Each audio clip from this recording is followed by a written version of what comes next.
why do we spend more money on payday? And how do we stop doing that? So in this video, I'm going to explain the concept of why we tend to spend more on payday. You probably already have an idea. And I want to talk about two things that I consider to be indicators of when we're doing things right versus overspending on payday and then not having enough through the rest of the pay period. And I'm going to give you a free tool somewhere in this video that you can use to start evening out that spending. If you're new here, welcome. You can call me E. I'm an ABFP, or Accredited Behavioral Finance Professional, and CFEI, which is Certified Financial Education Instructor. And what that means is I don't focus on financial planning from an investment standpoint. What I do is educate people on the behaviors that lead us to spend more, not put enough away, and also some of the things that you can do to plan out your financial future and see it clearly and start to make better decisions in the moment that lead to better outcomes long term.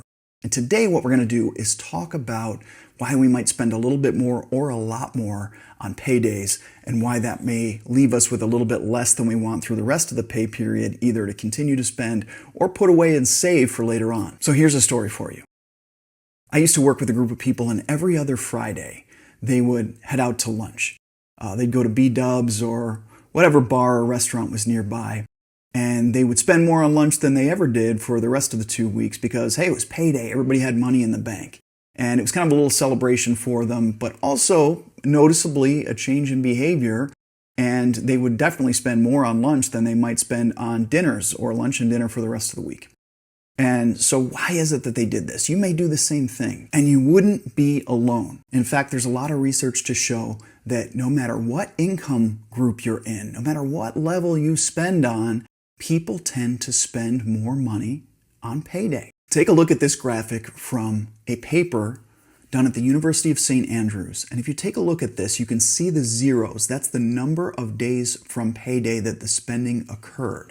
And you can compare that to the percentage of spending that someone did. And you can see across all the income groups that they show here, whether it's salary group 1 or salary group 10, when you see that zero, meaning 0 days from payday, that means on payday, spending spiked. And they also went on to show that that spending could be on anything, whether it was just normal discretionary spending, whether it was dining out, clothes. People buy stuff when they have money in their accounts. We all do it. And I know we can all sympathize here. I mean, when you look at the bank balance and that's your point of focus and you see you've got more money in there, well, you got a little bit more to spend today. And this is based on a psychological principle called hyperbolic discounting. Hyperbolic discounting is a behavioral economics concept describing how people tend to value immediate rewards disproportionately more than future rewards, even when waiting would lead to a better outcome. And there's one more principle I want to share with you, and it's called mental accounting. And mental accounting is where individuals categorize money into subjective buckets that treat windfalls or new paychecks as more spendable than hard-earned savings. So for an example, you probably aren't going to take out money from your IRA or 401k or even an investment account because it's there just because you want to go out to Red Lobster. But when you get more money into a discretionary type of account, like your checking account, you might be more likely to go and spend that. That mental accounting is when you keep those things in separate buckets mentally and spend or behave differently based on those different buckets. So let me ask you a question and let's reflect on this. What if I ask you, if you were to continue your exact behaviors for the next 2 weeks from now, can you tell me what amounts will be in your bank accounts or on your credit card in 2 weeks? And can you do that quickly? I think all of us have experienced that pain that can come with a financial crunch where there's not much money left in our account. But we tend to only experience that pain, or at least many of us only experience that pain when it actually happens. But what if we could draw that forward?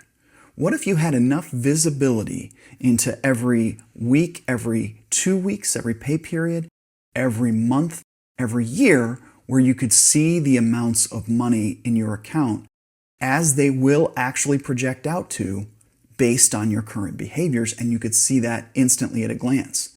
In other words, what if you didn't base your spending today on the number that you see in your account, but you had some other reference point to look at that let you know how all of your spending is consistently going to get you to a certain point financially?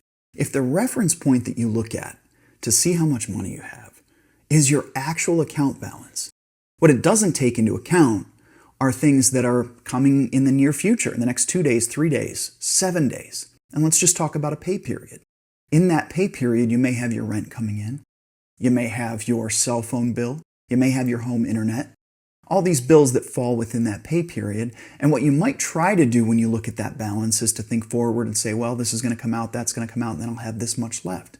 And if you're constantly doing that, not only is it exhausting, but it's not precise and it's not immediate and you're not familiar with it. And so you still have that kind of hyperbolic discounting going on as you're looking at that balance. But what if you were to look at that balance in a different way? What if your account balance wasn't your reference point and you had some other visibility that let you see how that spending was going to impact you over the next 2 weeks until you get that other paycheck and you use that as your reference point? So here's what I've done for over 20 years now in a system that I want to share with you, and also one that's grounded in research in the sense that if we can flatten that spending and not experience that spike on payday, then we'll have better predictability and better financial outcomes in the future. And that is, you should develop a written plan that shows you when the paychecks are coming in, when fixed expenses are going out, things like rent or your car payment or insurance payments, and also a specific number that you're planning for your discretionary income, like food, gas, and entertainment. And some people would use, say, a cash envelope system for this. I like to call it a sock drawer method, where you have a specific amount for food, gas, and entertainment that you put away.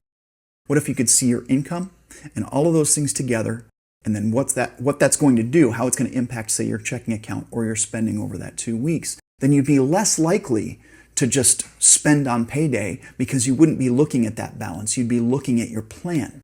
And if that plan was instantly accessible and you were familiar with it, you'd be more likely to use it as a reference point.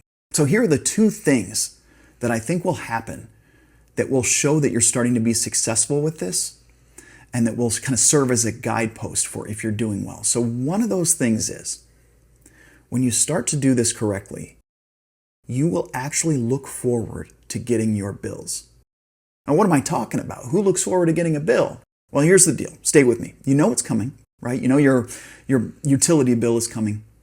And that can vary a little bit, right? Probably doesn't vary a lot, but say it's your electric bill. You kind of know what it is for a certain season.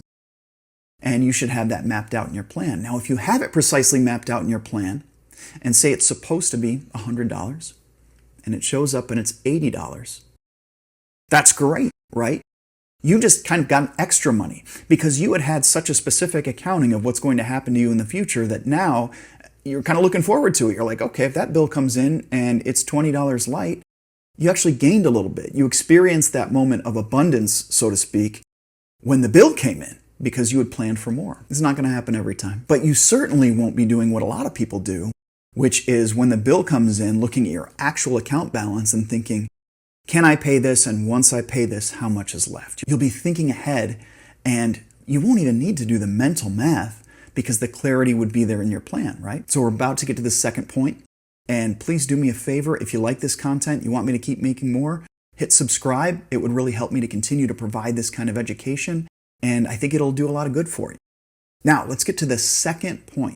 And that is, when you're doing this correctly, instead of seeing that spike on payday of spending, you're going to be able to create a spike for yourself the day before payday. So follow along with me here. If you've actually taken that amount, call it your sock drawer, your envelope, whether it's cash, whether it's a specific number that you've been trying to hit for food, gas, and entertainment, and you've stuck to that all the way through the pay period, that's when you have a little bit left. You know, say that number was $500 for 2 weeks. And you've done a good job from payday straight through, and now it's the day before payday, and you have $200 that's unaccounted for because you did such a good job of kind of budgeting or divvying out that money through that pay period. Now's the day to go to Applebee's. Now's the day to hit up Red Lobster, whatever you like. Carl's Jr. I mean, that's not... Maybe you love Carl's Jr., whatever it is that you like. Treat yourself. Maybe now's the day to try DoorDash. But I'm not suggesting that you should go out and spend a ton of money. What I'm suggesting is, if you want to celebrate and feel that abundance, there's a good time to do it, and that's where you've created it through good habits and through planning. And so while everybody else is going to head out to B-dubs tomorrow for lunch, you're going to do it today because it's the day before payday and you've managed to get through that pay period in a way that you predicted, that you laid out, and that you know is good and in coherence with your financial plan. Okay, so at this point, you're probably thinking, fine, I should make a financial plan. How do I do that? Let me just share with you a free tool that I think will come in handy for you. My company is called SheetKeeper Academy, and we've created an online course that teaches a spreadsheet method for financial planning. And right now, we're in a pilot version. We're looking for feedback. And the way that we will develop further courses and continue to refine this course is by way of getting that feedback from you. So as of January 2026, that's when we're recording this. Right now, we're looking for pilot users to check it out. And it teaches you all of these things that we've been talking about. So how to make that financial plan, how to look forward into the future and see your numbers, what your number is going to look like in 2 weeks, a month, a year, 2 years from now, and gives you all the basics that you need. It's 10 modules and it's hours of content. And all you need to do is go to SheetKeeper Academy, create a login, and it's yours for free for now. Now, it won't be free forever. At some point, it will be a paid course, and our intention is to create this for schools, from high schools to colleges, credit unions, or places with memberships that could benefit from this. It really helps to teach financial literacy in a way where we're not just focused on the concepts, but we're teaching the concepts through planning and a tool that's yours to keep forever. What you create in this course goes into your own Google Sheets account. Your Google Drive stays there forever, and you never need access to the course again because you have something to keep. And that starts right away when you log in. So, not to sell you too hard on the course, I just wanted to say that right now it's available. I think it'll benefit you, and I think you'll really like it too. Now, once you implement that, I'd love to hear how it's going for you. Are you able to move that spike in spending on payday further out into the pay period, or eliminate the spike altogether and flatten it out? And then are you using that extra money to tuck into savings, maybe pay down your mortgage or car further? Or are you just going to head to Applebee's, which we all like to do sometimes? Leave that in the comments. Enjoy the newfound visibility. And if you're looking to pay off some credit card debt specifically in 2026, here's another video that teaches some methods about doing that.